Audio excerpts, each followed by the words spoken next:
Hello everybody. So this is going to be kind of a long video. I don't even know how long it's going to be. So I brought food, a little bit of food, a little bit of fruit, a little bit of water down there. And I would advise that you pause the video right now, go ahead and get yourself a snack, so it can kind of feel like we're having a conversation. I'm sitting here eating, you're eating, we're talking, this whole thing, the dog's coming in, the whole thing, okay? And of course, this video, what it's going to be about, here, let me close the door real quick. What this video is going to be about is a Q&A, as the title states, about why I was incarcerated. A week ago, I made a video asking you guys to ask me questions about why I was incarcerated, and so I'm going to answer those questions. So, let's go ahead and dig right into it. I hope you paused the video, and now you're back with food. Get away from my food, dog. Okay, so, the first question comes from Dice, 1, 2, 3, 4, 5, 6, 7, blah, blah, blah, blah, bunch of numbers in his name. And Dice said, how do you make a livable wage with that history? That is, with being an ex-felon. That's a great question. That's a great way to start this. It is hard being an ex-felon and trying to make a livable wage, or any kind of wage, because a lot of people don't want to hire you. In the United States, being an ex-felon, someone who's been incarcerated, been convicted of a crime before, is not something that not something positive in the job field, not something that people want to hire, not a good candidate for a job. And so it's very hard to get a job. And so what I've had to do since I've got out is just do a lot of odd jobs, be it working at restaurants, fast foods. I've done construction. But the main thing is, because those jobs don't make a lot of money, the main thing is I've always had to live with somebody, whether family, a girlfriend, or whatever it may be. You gotta get into a place and share rent with somebody, unless you just get lucky and land that great job, the odds are, again, you're not gonna be making that much money. And so you're gonna have to split rent with somebody. It's just plain and simple. You're gonna have to suck up your pride and move in with somebody. Friends, family, like I said, girlfriend, boyfriend, whatever it may be. And so that's pretty much what I've done. And on top of working and stuff, I went to college for a few years, and they were helping me with stuff. They paid me to go to college, and that helped a lot. And like I said, the side jobs, all those little things, and plus making YouTube videos, that helped as well. It's not an incredible amount of money, but basically you got to get money from wherever you can. Legally, of course. You don't want to go back to jail if you've already been in jail. And if you haven't been, you don't want to go. Okay? Question number 2. This is from We Love Ball Gloves. And he had a few questions. Excuse me. He had a few questions. Before I answer these questions, if you guys are eating, I'm curious what you guys are eating while you're watching this video. If you're curious what I'm eating, I have steak, biscuit, broccoli, green beans, frozen mango, and drink water. So I'd love to hear, I read all the comments. I'd love to hear what you guys are eating while you're watching the video. Okay? So, Mr. We Love Ball Gloves, what did you do? That's the big question. What did I do to get incarcerated? So there's kind of a long version and a short version, and the long version goes into kind of why I did what I did. I'm not going to go into that now. I'll just tell you what I did. And what I did was, I was 18 years old. This was in the year 2000. This happened in June of 2000, June 13th, 2000. I was working at a fast food location called Del Taco. It's a place in the United States. It's Mexican American food. They have hamburgers, burritos, stuff like that. Anyhow, I was working there, and I brought a gun to work because at that time I was a different person. And this is a little bit of backstory. More of a troublemaker, this and that. And so I always had like a weapon on me, either a knife or a gun, or in my car I might have a bat or something like that. Just a person who got into antics, so I felt the need to have a weapon on me all the time. And that day, I happened to have a gun on me, a pistol. I think it was a 25 caliber pistol. Anyhow, a customer came in through the drive-thru. I was working on the drive-thru, and when the little fun fact about fast food places, at least in the United States, when you pull up to the drive-thru thing, and you hear, "Oh, welcome to so-and-so location, Del Taco in this case. Oh, welcome to Del Taco. What would you like to order? A lot of times, that's a recording. That's not a real-time, that person's voice. We would set up the recording beforehand, and so as soon as somebody came up, the sensor would go off, and it would play the recording. So in that case, if we weren't prepared to take the order, they could still be greeted. And so the recording went off, and I said, hey, welcome to El Taco, what can we get for you, whatever. And the person started to order, right? Well, I actually came on the thing and said, oh, can you hold on, please, in real time. And then the person got mad because he was like, oh, it was a man. He was like, you just said, go ahead and order when you're ready, and now you're telling me to hold on. So he got mad immediately, right? And so we started getting an argument over the intercom system. Back and forth, hey, I'm telling them I'm busy. It's been, 10 years? No, not 10 years, 16 years since this happened. So I don't remember the exact words of what he said, but we're getting mad at each other back and forth. And I think just all of a sudden, he kind of gave up on the arguing, and one of us said, I think he said, why don't you come to the window and do something? I can't remember. It was, again, 16 years ago. Anyhow, he ends up pulling up to the window, and we might have argued a little bit more, and then, that's when he challenged me. Yeah, he came to the window, the drive-thru window, we opened it, we argued a little bit more, and then he was like, why don't you come outside and do something about it? That's what I remember. He challenged me, and I was like, okay. And so from there, I proceeded to walk outside, through the doors, and around the building to where the drive-thru is, and during the course of me walking, that's when I pulled out the gun from my pocket, and I stood in front of his van. He had a van. I was about, 10 to 20 feet in front of his van, and kind of just stand there like a standoff, like, what are you going to do, And as soon as he saw me with the gun, his wife, who was sitting right next to him, I seen her look back, and, to the back of the van, and she hollered, oh, kids, get down, he has a gun. That's at the point that I realized he had kids in the car, so I was like, oh, shit, right? So anyhow, he puts the car in reverse. He backs up in the drive-thru, like going, trying to back out of the drive-thru, and he does so, and he takes off, wherever he goes, I don't know where he goes. And at that point, I get into my car, and I take off as well. I'm not following him, I go to get away, And so I do. So I get away, and I did. And through a weird series of events, this was back then when they had pagers. We didn't have cell phones back in 2000, at least in the United States.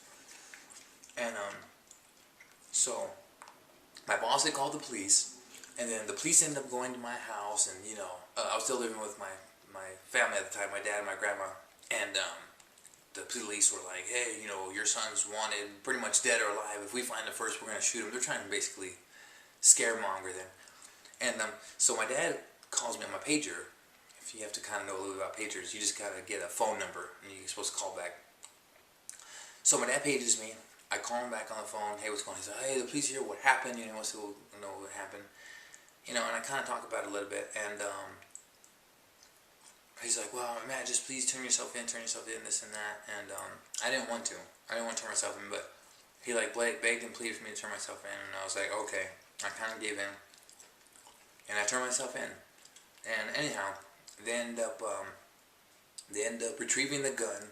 They end up finding the gun. It was in a car that I had, and they end up charging me with all kinds of stuff.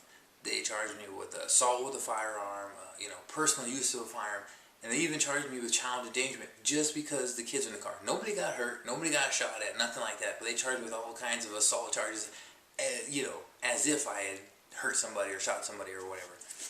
And so anyhow, that's why I got locked up. That was kind of a long rant right there. I don't know how many minutes that was. But you asked the doozy of a question. Anyhow, that's just his first question. His second question was, how good was your lawyer?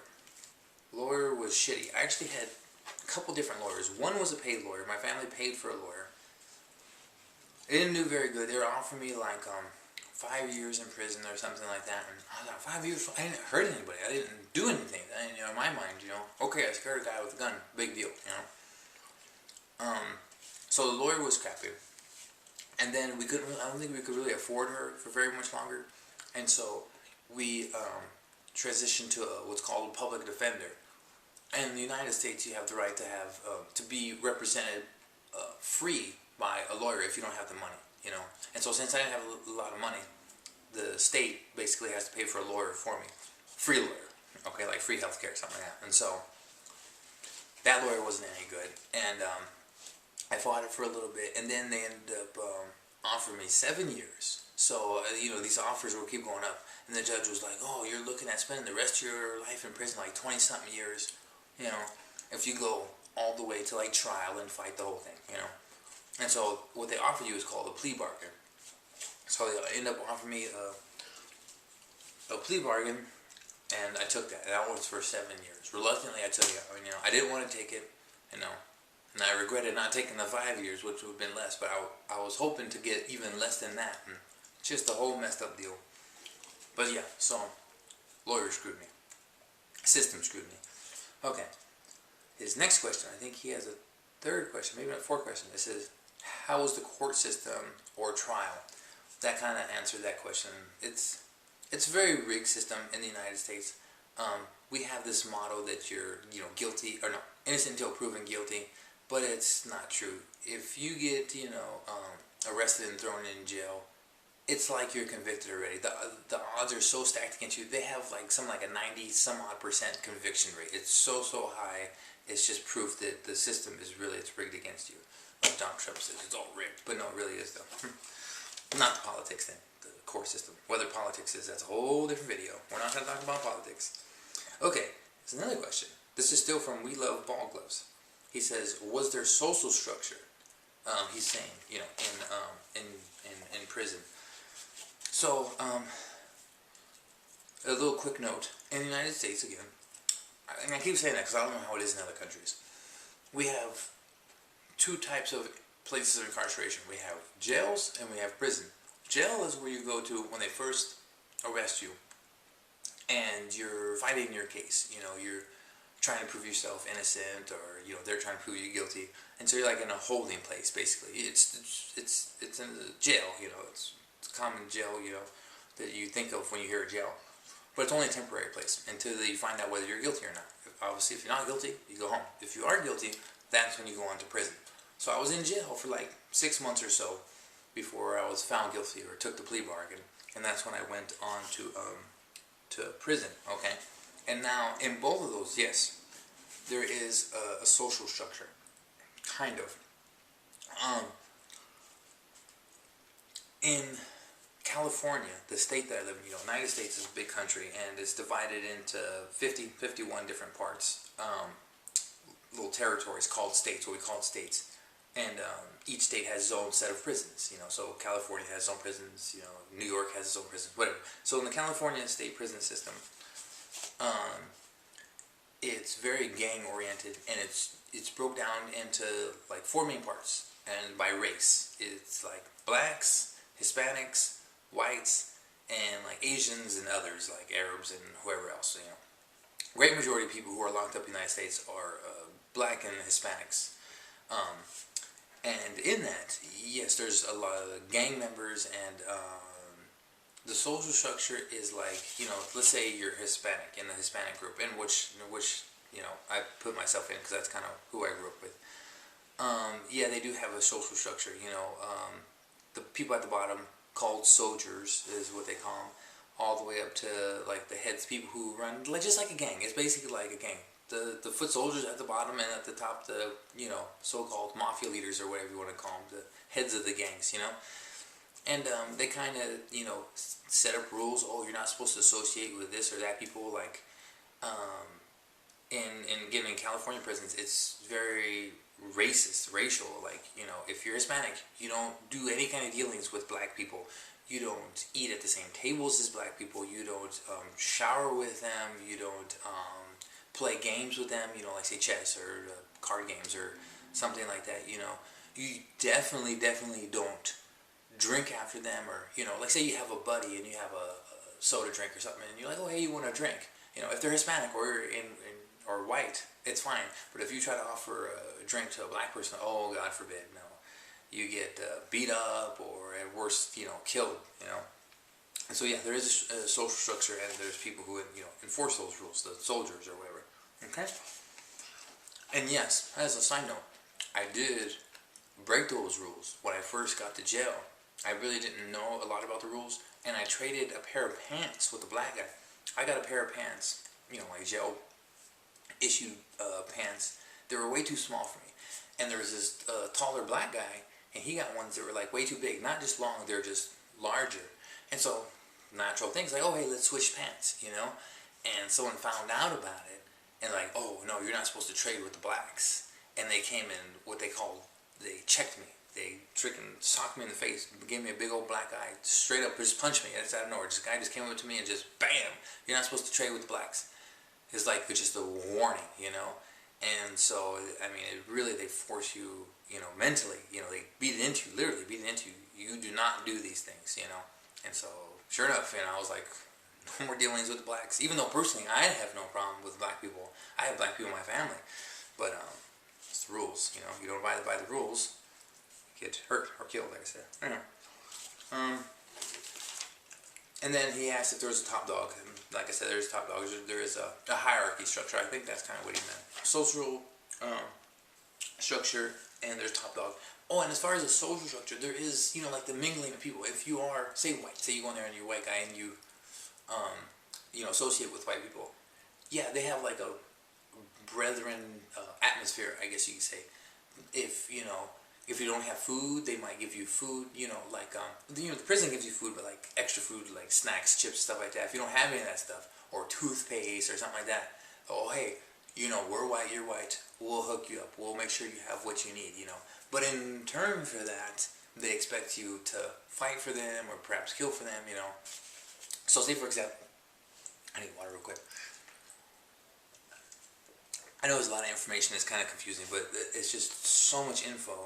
It's really hard to put in one video. It's really hard to be concise, with the whole thing. Anyhow, so for example, let's say you're a white guy and you go into prison and you're going to associate with the white people, right? And you don't have a lot of money or anything. You don't have a lot of things, maybe, extra clothing or anything. And so some group of white guys come up to you and they're like, oh, here you go, brother. That's a really common thing for white people to call other white people brother.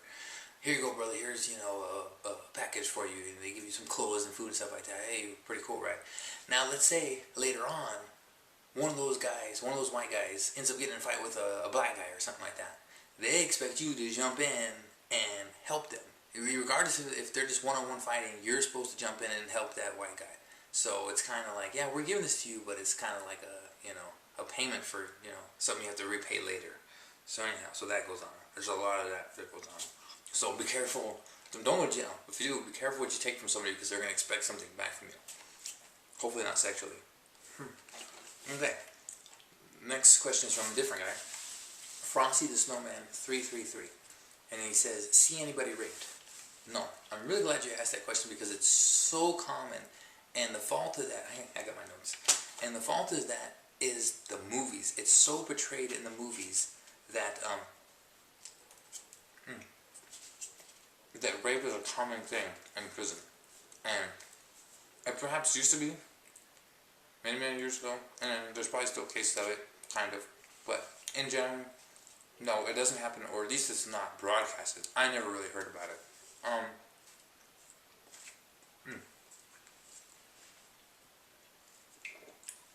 And that's not to say that sexual activity doesn't go on. There's definitely homosexual activity that goes on. Very hush-hush. Because it's kind of frowned upon with some people. Here you go, dog. Gotta hear this.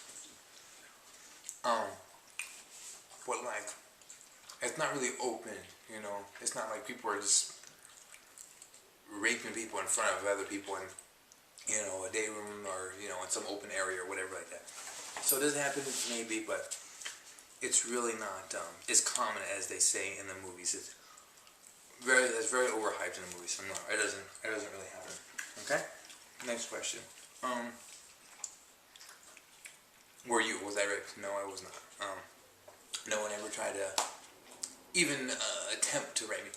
The closest thing probably would be like some people who've been locked up for a while, like a long, like 20-something years. They might get like a little touch with you. Oh, hey, how you doing? You know what I mean? you kind of know, from being a guy and flirting with girls, you know what it's like when someone's flirting with you, and so it's like, wait a minute, is this guy flirting with me? So it's kind of like, oh my god. But unless you're gay, unless you're into that sort of thing. So yeah, I was perhaps flirted with, but never actually, no one ever did anything to me or tried to do anything to me. This is what you in for? I asked that question already. This is still from Frosty the Snowman. How long? Oh, I ended up getting 7 years for a plea bargain. But also in the California system, you don't do 100% of your time unless you continue to get in trouble. I had to do 85% of my time. So out of 7 years, I had to do 6 years. Okay? I was going to talk about something else. No? Okay. Anyhow, next question is from Logan S. Because I know this video was long already. Logan S says, scariest thing about prison. I thought about that, and I really didn't know how to answer that question because, like I said, two things that they portray in the movies is, one, that people get raped a lot, and two, there's a lot of violence. And that's also not the case. Now, that's not to say there is no violence. Depends on which prison you go to. There's like 30, 40 different prisons in California. Some are worse than others. So it depends on which one you go to. But in general, it's just like a quick thing. Two people get mad at each other and there might be a fight. The only time, there was times of this, where for some reason, two different races of people would get mad at each other. Maybe they're walking by each other in the hallway, they bump each other, and people's tensions are just high because they're stressed out all the time. And they start fighting. So say a black and Hispanic person start fighting with each other. Well, remember, like I said earlier, you see, when your fellow Hispanics is fighting, you got to jump in and help them. Okay, so all of a sudden, like 30 Hispanics are jumping on this one black guy. So if you're a black guy, you might see this, so we got to jump in. So now all of a sudden there's this huge riot. 60 people or 100 people fight with each other. I think that happened like 2 or 3 times when I was locked up. And I don't remember if anybody died during the course of any of those, but definitely people got beat up. I was involved in that at least one time. And the worst that happened to me was I got pepper sprayed by the officers. The officers walk around with pepper spray, and some of the officers are in towers and they have guns, and if you try to attack another officer, they'll just shoot you and kill you. But so that's kind of the worst that I've seen as far as that goes. There were times where people got stabbed, stuff like that, but it was like not really in my direct vicinity, kind of in another area or something like that. But there is violence, but it's definitely not as much as is portrayed in the movies. So to answer the question, the scariest thing is not. The scariest thing was probably in jail when I was still fighting my case and not knowing how long I was going to be locked up. When they were throwing around a bunch of years, you could be locked up for 5 years, 10 years, 20 years, 20, 30 years, whatever it may be. And you don't know what you're going to get. I think that was the scariest part. That was by far the scariest part. Above all the violence and everything. But the worst part, now if you ask what the worst part of prison is, it's the monotony. It's the same thing every day. It's so routine that it drives you nuts. You gotta imagine. You can't go to fast food. You can't go to the mall. You can't go to your friend's house. You're either in a cell or a dorm room setting. And you get little activities like maybe you could watch TV or play chess or something like that. But it's the same people every day. Especially if you're in a place where people are there for years. And so they're not going anywhere for a while. You're not going anywhere for a while. And so, you don't see a lot of variation. People are wearing all the same clothes, prison garb. And it's the same type of boring, bland food. That's the worst part of prison. It's just the monotony. It's so boring that it drives you nuts, And then, then back to your mind, there's always the threat of violence that someone may come up behind you and try to stab you or something like that. That's kind of scary too, but really the monotony drives you nuts. Especially when they lock you in a cell and you gotta stay there for not just hours, but sometimes days, or weeks or something like that. You go nuts. When you're I've been in what they call the hold, administrative segregation. That's pretty much where they put you in a cell by yourself. If you're getting in trouble or something like that. And after the first few hours, it's boring, and then you start to go like nuts after, a day, 2 days, 3 days. You're in a cell, you don't have any TV or nothing else to do, and you're just going so stir crazy. the mind-numbing monotony, okay? But yeah, not knowing when you're gonna get out, that was scary. So when they finally tell you, hey, you got this many years, this kind of relief, you like, at least you have kind of a goal. Okay, the next question, the last question actually comes from, so the video is almost over. From Mocktur says, what was your experience like? So this is a really broad question. You know, I kind of covered a lot of it, but sorry, I'm hungry too. Well, it was bad, awful, right? But the question is obviously why it was awful. Like I said, the monotony. But in general, not being able to do what you want, when you want, with who you want. That's kind of what the experience is like, you know. Like I said with the racial thing, not being able, like I play chess, for example, and I wasn't allowed to play chess with black people, you know, or cards with black people, you know, or even really socially interact with them. You really gotta be careful if you're standing for, you know, with a black guy for a while talking to him. They're like, "What's up? You know, why are you being so friendly with the enemy?" Pretty much, you know. And so you can't do what you want, you know, or with who you want. You can't do what you want as far as, like I said, you can't go out anywhere. You're in jail. You're locked up. You know, we take it for granted, you know, in the free world that, you know, if I wanted to, I could go outside, walk down the street, go to the park, or you just go outside, get some fresh air, you know, whenever you want. And you can't do that. When they put you in the cell, they close the door and lock it. You're in that cell, you know, and it's like sometimes really small, like the size of your average bathroom. That's your living area, and you're just stuck in there. Nowhere to go, you know, no good food to eat. When they finally bring you food, it's just like really bland, basic food. You know, it's not like you have Oreo cookies or Coca-Cola or, you know, pizza or any, you know, anything really good. Just really basic food to keep you alive, you know. So again, not being able to do what you want, when you want, with who you want, you know, not being able to see your family. When something happens to someone in your family, like say someone dies in your family, you can't go and console them. You can't go to their funeral. You can't go hug your family. Hey, I'm sorry, you know. And especially if somebody close to you, you sit there and you got to mourn by yourself, you know. And so it's all that combined.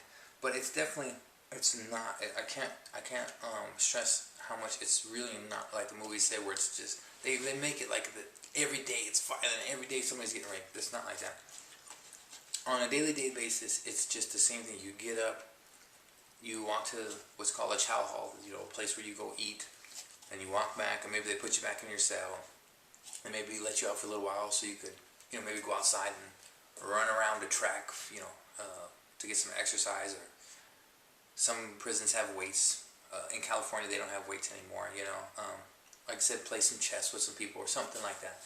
But in general, it's the same. It's so monotonous, it just drives you nuts. And that's kind of what it was like. I mean, like I said, it's so much. It's so in depth. It's kind of hard to explain in one video. You know, I mean, imagine I'm trying to compile 6 years of experience down into what 20-30 minutes of video, however long this video is. And so it's really hard to do that. But anyhow, that's kind of the gist of it. Whoever stayed to watch the end of this video, thank you very much. I hope to answer all you guys' questions well. Take it easy. Oh, and don't forget to tell me what you ate. Don't forget to tell me what you ate. I'm really curious if you guys ate anything while watching the video. Okay, bye.